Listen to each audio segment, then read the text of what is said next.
A Day in My Life as a Work From Home Mom, Sorrow Parent Edition.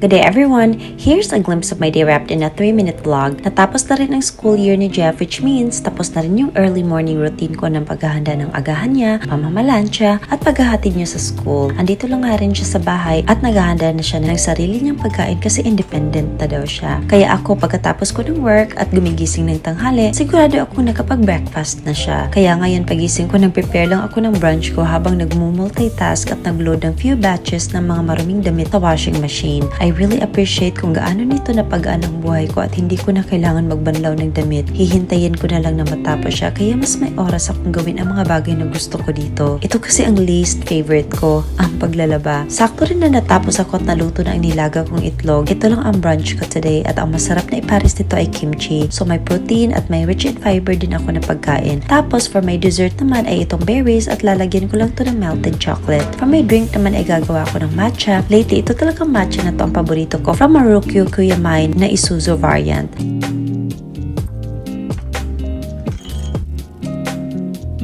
Itong melted chocolate naman na gamit ko, dark chocolate ito, so hindi ganun ka-sweet. My brunch is light most of the time kasi hindi naman talaga ako masyadong gutom dahil kakagising ko pa lang. I just know that my body needs it, kaya I had to take it. So nagwa-wonder kung paano ko minamanage ang work, shooting content, at i-edit pa, tapos time for Jeff. Sasagutin ko yan paglalabas na si Cookie kasi nakaabang na siya sa may pintuan dahil gusto niyang magpalabas at pag-walking with her Kuya Jeff.